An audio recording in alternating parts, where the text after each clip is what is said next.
Hello and welcome everyone. मैं हूं दीपक, आप सभी का स्वागत करता हूं टारगेट सेमेस्टर के इस ऑनलाइन लर्निंग प्लेटफॉर्म पे। जैसा कि आप सभी को मालूम है, कल आपका जो एग्ज़ाम है यानी संडे को, ठीक है, संडे को एग्ज़ाम है। कुछ बच्चे बोल रहे हैं कि सर छुट्टी है छुट्टी है। मैं आपको बताना चाहूँगा कि जो आपका एग्ज़ाम है वो आपका एग्ज़ाम होगा। बाकी अन्य चीज़ें जो होंगी वो उनको साइड में रखिए। केवल आप इसी पे फोकस करिए कि आपका एग्ज़ाम है। आप इसी पे दिमाग लगाइए कि हमें एग्ज़ाम देने जाना है और तैयारी आप अपना बेहतर से बेहतर बनाइए, ठीक है। तो आज के इस लेक्चर में मैं बात करने वाला हूँ फंडामेंटल्स ऑफ क्रॉप फिजियोलॉजी के बारे में, ठीक है। किसके बारे में बात करेंगे? क्रॉप फिजियोलॉजी का जो कोर्स है सेकेंड सेमेस्टर का, और 2023 के पेपर के बारे में हम चर्चा करेंगे। 2022 का लेक्चर अभी नहीं आया है, आपको हो सकता है ये मॉर्निंग तक लेक्चर मिल जाए, ठीक है। अगर नहीं मिलता है तो आपको परेशान होने की ज़रूरत नहीं है, हम कहीं ना कहीं से आपको व्यवस्था कर देंगे, ठीक है। ये जिम्मेदारी पूरी मेरी है, लेकिन आप अपनी भी जिम्मेदारी निभाइए। मैं इतना जिम्मेदारी निभाता हूँ, लेकिन आप लोग क्या करते हैं? लाइक देखता हूँ 800 700 व्यूज जाता है, लेकिन लाइक की संख्या 40 30 5 10, ये सब क्या है? ठीक है। तो आप अपने भी तरफ से जो है हमारा सपोर्ट करेंगे तो हम आपका फुल सपोर्ट करेंगे, ठीक है। वैसे भी मैं फुल ही सपोर्ट करता हूँ, कभी भी ऐसा नहीं सोचा हूँ कि हमारे बच्चों का जो है नुकसान हो। हमेशा सोचा हूँ अपना बेस्ट देने का प्रयास करता हूँ, ठीक है। तो मैं फिर बताना चाहूँगा, जो बच्चे ग्रुप को नहीं ज्वाइन किए हैं वो ग्रुप को ज्वाइन कर लेंगे, ठीक है। कैसे ज्वाइन करना है तो मैं बताना चाहूँगा, डिस्क्रिप्शन बॉक्स में आपको लिंक मिल जाएगा। किसका? व्हाट्सअप ग्रुप का, तो उसे ज्वाइन कर लीजिएगा, ठीक है। मैं अब एक एक करके क्वेश्चन को एक एक करके क्वेश्चंस को देखते चलता हूँ, ठीक है। तो इसमें जो है कई जगह कई बच्चे बोल रहे हैं कि सर क्लास नहीं चली है, ये नहीं चली है, वो नहीं चली है। तो बच्चों बता दें कि 1 से 1.5 महीना पहली बार टाइम मिला था, ठीक है। सेमेस्टर आपका बहुत जल्दी पेपर एग्जाम हो रहा है, तो इसमें जो है आपको खुद एफर्ट लगाना पड़ेगा। ये आप सोच के रखिए, ठीक है। आपको खुद एफर्ट लगाना पड़ेगा। आप कैसे भी लगाइए, जैसे लगा सकते हैं उस तरीके से लगाइए, ठीक है। चलिए मैं बात करता हूँ, अब ज़्यादा बातें नहीं करेंगे, ठीक है।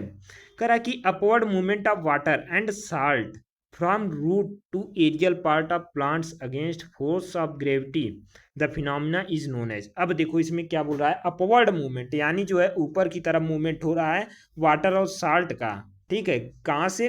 रूट से एरियल पार्ट में जो है हो रहा है।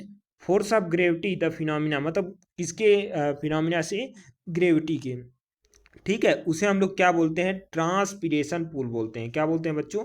ट्रांसपीरेशन पुल, यानी ऑप्शन ए इसका जो है करेक्ट आंसर हो जाएगा, ठीक है। बच्चों कभी कभी ऐसा होता है कि मैं बोलता कुछ और हूँ, ठीक है, लेकिन टिक कुछ और करता हूँ। कभी कहीं मतलब कई पेपर में ऐसा बच्चों ने हमसे बोला, ठीक है। तो कभी कभी ऐसा भी हो जाता है, तो आप लोग उससे ध्यान करिएगा, इग्नोर करिएगा उस चीज़ को, क्योंकि ऐसा कभी कभी होता है ना कि हमारे दिमाग में चलता कुछ और है, ठीक है, बोलते कुछ और है, तो मुंह से निकल जाता है वो चीज़ें, ठीक है। वो भी आप समझ पा रहे होंगे, तो वो कोई बड़ा इशू नहीं है, उसे इग्नोर करिएगा, ठीक है। कह रहा है कि in C3 pathway the first stable carbon compound is, मतलब देखो जो C3 पाथवे होता है उसमें जो फर्स्ट कंपाउंड होता है, स्टेबल कार्बन कंपाउंड होता है, उसे हम लोग क्या बोलते हैं? तो PGA बोलते हैं। क्या बोलते हैं बच्चों? PGA, यानी बी ऑप्शन जो है करेक्ट आंसर हो जाएगा। फास्फोग्लिसरिक एसिड होता है, ठीक है। नेक्स्ट मैं बात करना चाहूँगा नेक्स्ट क्वेश्चन का।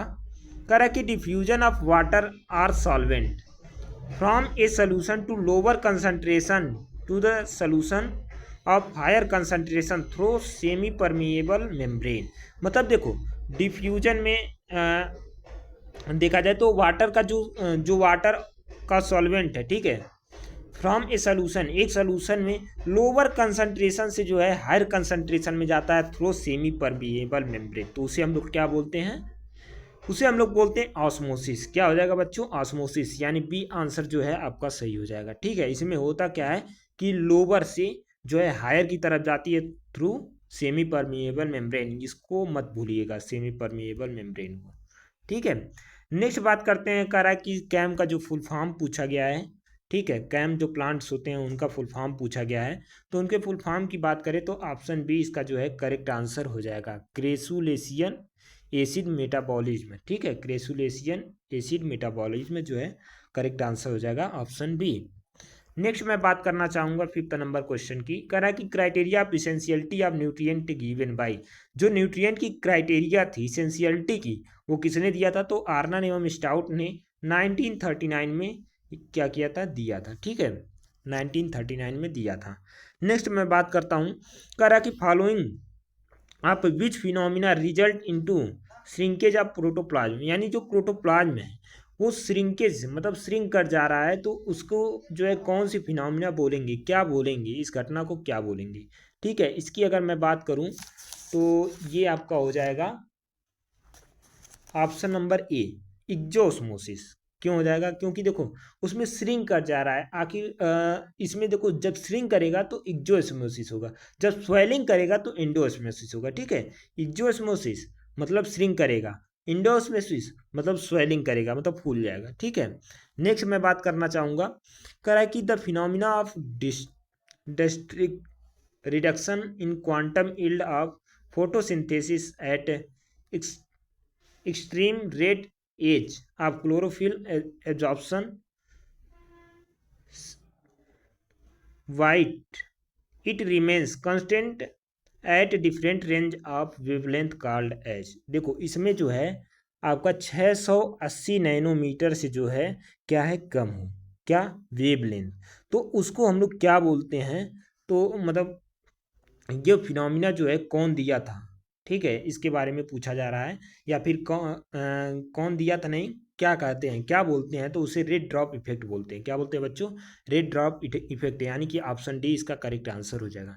नेक्स्ट मैं बात करता हूँ। कह रहा है कि which of the following molecules collectively called as assimilatory powder. Assimilatory powder जो है किसे हम लोग बोलते हैं? तो एटीपी और NADPH2 को। ठीक है, क्या बोलते हैं? एसिमिलेटरी पाउडर बोलते हैं एटीपी प्लस NADPH2 को, यानी बी ऑप्शन जो है इसका करेक्ट आंसर हो जाएगा। नेक्स्ट मैं बात करता हूँ। कह रहा है कि in C3 pathway which of the following chloroplast enzyme takes active part of CO2 fixation. मतलब देखो C3 पाथवे में जो कार्बन डाइऑक्साइड होता है, ठीक है, उसका जो फिक्सेशन, ठीक, क्या? फिक्सेशन क्लोरोप्लास्ट एंजाइम में जो है किसके द्वारा होता है? मतलब कौन सा एंजाइम वर्क करता है? तो उसमें कौन सा एंजाइम एंजाइम वर्क करेगा? रूबिस्को। ठीक है, सॉरी, राइबुलोज। ठीक, ऑप्शन बी इसका जो है करेक्ट आंसर हो जाएगा। ठीक है, नेक्स्ट मैं बात करता हूँ। कह रहा है कि which of the following nutrient involve as a constituents of chlorophyll molecule. मतलब देखो इसमें से कौन सा ऐसा मॉलिक्यूल्स है, ऐसा एलिमेंट है जो क्या कर रहा है कि क्लोरोफिल मॉलिक्यूल में हिस्सा लेता है, यानी भाग लेता है। तो वो कौन सा है? आपका मैग्नीशियम हो जाएगा। Option C is the correct answer. ठीक है, नेक्स्ट मैं बात करता हूँ। कह रहा है कि plant which opens their stomata during the cool desert night and closed during the hot dry day. मतलब कह रहा है कि कौन सा ऐसा प्लांट है जो स्टोमेटा को क्या करता है? During the cool desert night, मतलब क्या करता है? नाइट में क्लोज कर लेता है। ठीक है, during the hot dry days known as. ठीक है, मतलब ये कहा जा रहा है कि जब रात में जो है ओपन करता है, ठीक, और ज़्यादा तापमान होने पर यानी दिन में क्या करता है? बंद कर देता है। तो ऐसे प्लांट जो है कैंप प्लांट होते हैं। इसमें मूनली जो है कैक्टस आपको देखने को मिलता है। क्या देखने को मिलता है? नागफनी जिसे बोलते हैं। ठीक है, नेक्स्ट मैं बात करता हूँ। कह रहा है the chemical which improved water use efficiency. मतलब ऐसा कौन सा केमिकल है जो क्या कर रहा है? वाटर यूज इफिशियंसी को जो है इन्फ्लुएंस कर रहा है stomata closure or by forming a film, और क्या कर रहा है? एक फिल्म बना ले रहा है। ठीक है, तो उसे हम लोग बोलते हैं एंटी ट्रांसपेरेंट्स। क्या बोलते हैं? एंटी ट्रांसपेरेंट, स्टोमेटा को बंद कर देता है। ठीक है, एक फिल्म बना के, मतलब एक पतली सी जो है फिल्म बनाता है और क्या करता है? स्टोमेटा को बंद कर देता है, तो उसे एंटी ट्रांसपेरेंट बोलते हैं। ठीक है, नेक्स्ट मैं बात करता हूँ, करना चाहूँगा। कह रहा कि dark reaction photosynthesis takes place. मतलब जो डार्क रिएक्शन होती है वो कहाँ होती है? स्टोमेटा में होती है। वहीं पे अगर मैं बात करूँ किसकी, लाइट रिएक्शन की अगर मैं बात करूं तो वो कहाँ होती है? ग्रेना में होती है। ठीक है, लाइट रिएक्शन ग्रेना में होती है। स्टोमा में कौन होता है? प्रकाश संश्लेषण की जो है प्रकाशीय अभिक्रिया होती है। ठीक है, प्रकाश संश्लेषण की प्रकाशीय सॉरी डार्क रिएक्शन होता है। ठीक, नेक्स्ट मैं बात करना चाहूँगा। कह रहा है कि स्टोमेटल डाइनोफॉर्मिस दैट इज क्रेंज एनाटॉमी किस में पाई जाती है, तो वो C4 प्लांट में पाई जाती है। ठीक है, ये चीज़ आप लोग याद रखिएगा, कई बार एग्जाम में पूछा जाता है कि क्रेंज एनाटॉमी जो है किस में देखने को मिलती है, तो वो C4 प्लांट में देखने को मिलती है। नेक्स्ट मैं बात करना चाहूँगा 15 नंबर क्वेश्चन की तरफ। कह रहा है कि energy currency in plant regarded as, मतलब देखो जो प्लांट का होता है करेंसी, एनर्जी करेंसी किसे बोलते हैं, तो वो ATP को बोलते हैं। ठीक है, क्या बोलते हैं, किसको बोलते हैं, ATP को बोलते हैं। ठीक है, नेक्स्ट मैं बात करना चाहूँगा कि कह रहा है allowing of leaves that is chlorosis, मतलब देखो जो एलोइंग कलर होता है लीफ का, वो किसके मतलब डिफिशियंसी से होता है, क्लोरोसिस, तो नाइट्रोजन की डिफिशियंसी से होता है। ठीक है, किसके डिफिशियंसी से होता है, नाइट्रोजन की। अगला बात करते हैं हम लोग, कह रहा है कि the plant cell organ which transport metabolism from the shoot to the root, मतलब देखो अब सूट से रूट तक ठीक पहुंचाने में कौन सा मेटाबॉलिट्स जो है काम करता है। अब देखो, अब यहाँ पे जाइलम होता है, एक फ्लोएम होता है, दो चीज़ें होती हैं। जाइलम, जाइलम मतलब जल का संवहन करेगा, यानी रूट से जो है ऊपर की तरफ सूट की तरफ जाएगा, तो उसे जाइलम बोलेंगे। ठीक है, फ्लोएम मतलब जो भी लीफ में मटेरियल्स बन रहे हैं, भोजन वगैरह बन रहे हैं, वो पूरे प्लांट में जो है उसको जो है क्या बोलते हैं, ट्रांसलोकेट करने का काम अगर कोई करता है तो वो कौन करता है, फ्लोएम करता है, यानी रूट की तरफ आएगा तो फ्लोएम ही आएगा। ठीक है, आगे बात करते हैं, कह रहा है कि glycolysis reaction takes place in following organs, मतलब देखो जो ग्लाइकोलाइसिस है वो कौन से ऑर्गन्स में क्या करती है, होती है, तो वो साइटोसोल में होती है। किस में होती है, साइटोसोल में। ऑप्शन ए इसका करेक्ट आंसर हो जाएगा। नेक्स्ट क्वेश्चन देखते हैं, कह रहा है कि the citric acid cycle and oxidative phosphorylation takes place, यानी फास्फोरोलाइजेशन जो है वो किस में होता है, सिट्रिक एसिड और cyclic, citric acid cyclic and oxidative phosphorylation किस में होता है, तो उसकी अगर हम बात करें तो माइटोकांड्रिया में होता है। ऑप्शन बी इसका जो है करेक्ट आंसर हो जाएगा, ऑप्शन बी। ठीक, नेक्स्ट बात करते हैं, करा कि which of the following is the end product of glycolysis. अब देखो क्रेब्स चक्र, ग्लाइकोलाइसिस, ये सभी चीज़ों आपको पढ़ लेना, पहला मतलब पहला पढ़ लेना है लास्ट में, ये तो आपको पता ही होना चाहिए। वैसे तो पता सब होना चाहिए, लेकिन जो है अगर देखा जाए तो एग्जाम में ज़्यादा क्वेश्चन यहीं से बनते हैं कि प्रथम उत्पाद क्या है, मतलब फर्स्ट प्रोडक्ट क्या है एंड लास्ट प्रोडक्ट क्या है। तो इसमें अगर मैं बात करूंगा किसकी, 21 नंबर क्वेश्चन की, तो उसका क्या हो जाएगा, पायरुविक एसिड, यानी ऑप्शन डी इसका करेक्ट आंसर हो जाएगा।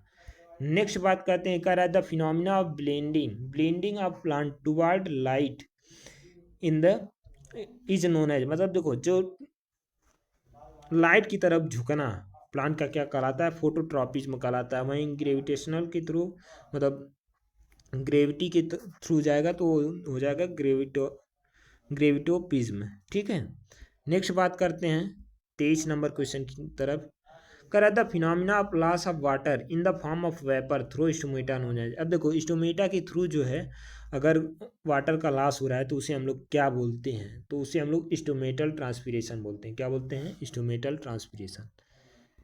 नेक्स्ट बात करते हैं 24 नंबर क्वेश्चन की तरफ, कर the pathway for the uptake of water, water flow between cell through a plasm plasmodesmata. ठीक है, क्या, plasmodesmata without crossing the plasma membrane, मतलब देखो प्लाज्मा मेम्ब्रेन जो होती है उसको बिना क्रॉस किए, ठीक है, जो दो सेल्स के बीच में या फिर वाटर फ्लो होता है प्लाज्मोडेस्माटा से, तो उसे हम लोग क्या बोलते हैं, मतलब प्लाज्मोडेस्माटा जो है इसके माध्यम से फ्लो होता है, तो उसे हम लोग क्या बोलते हैं, तो उसे बोलते हैं हम लोग सिम्प्लास्ट पथवे। क्या बोलते हैं, सिम्प्लास्ट पथवे, यानी ऑप्शन सी इसका करेक्ट आंसर हो जाएगा। नेक्स्ट हम लोग बात करते हैं 25 नंबर क्वेश्चन का, the ratio of economic yield to biological yield known as. अब देखो इकोनॉमिक इल्ड और बायोलॉजिकल इल्ड का जो रेशियो होता है उसे हम लोग हार्वेस्ट इंडेक्स बोलते हैं। क्या बोलते हैं, हार्वेस्ट इंडेक्स, यानी डी आंसर जो है इसका करेक्ट आंसर हो जाएगा। ठीक है, क्या हो जाएगा, डी ऑप्शन करेक्ट आंसर हो जाएगा। नेक्स्ट बात करते हैं, कह रहा है कि which are the following organelles is called as packaging plant of cell, मतलब देखो कौन सा ऐसा मतलब ऑर्गेनल्स है सेल का जिसे हम लोग क्या बोलते हैं, पैकेजिंग प्लांट ऑफ सेल बोलते हैं। ठीक है, पैकेजिंग प्लांट ऑफ सेल बोलते हैं, तो उसे हम लोग क्या बोलते हैं, उसे हम लोग बोलते हैं गॉल्जी बॉडी। क्या बोलते हैं बच्चों, गोल्जी बॉडी, यानी ऑप्शन डी इसका करेक्ट आंसर हो जाएगा। नेक्स्ट की बात करते हैं 27 नंबर क्वेश्चन की। Which of the following is the end product of Calvin cycle. Calvin cycle का इंड प्रोडक्ट क्या होता है, तो वो क्या होगा, ग्लूकोज होगा। क्या होगा बच्चों, ग्लूकोज होगा। ठीक, नेक्स्ट बात करते हैं, कह रहा है कि it is the first phase in plant development, यानी प्लांट डेवलपमेंट का जो है फर्स्ट फेज क्या होता है।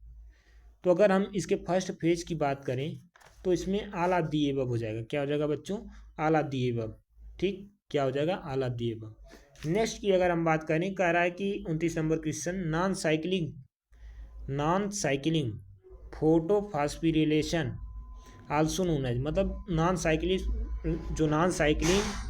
फोटोफॉस्फोरिलेशन होता है उसे हम लोग किस नाम से जानते हैं, तो जेड स्कीम के नाम से जानते हैं। किस नाम से जानते हैं, Z scheme. Option C is the correct answer. Next बात करते हैं द लास्ट क्वेश्चन की। Which of the following is the site of photosynthesis, मतलब फोटोसिंथेसिस का जो साइट होता है उसे हम लोग क्या बोलते हैं, तो उसे बोलते हैं क्लोरोप्लास्ट। क्या बोलते हैं बच्चों, क्लोरोप्लास्ट बोलते हैं। तो फिलहाल आज के लिए मैं इतना ही रखता हूँ। आपको वीडियो कैसा लगा, वीडियो को कमेंट करके ज़रूर बताइएगा और अपने सभी दोस्तों के साथ शेयर करिएगा। वीडियो पसंद आए तो लाइक ज़रूर करिएगा और मिलते हैं नेक्स्ट वीडियो में नेक्स्ट टॉपिक के साथ। टिल द टेक केयर, मिलते हैं अगले वीडियो में।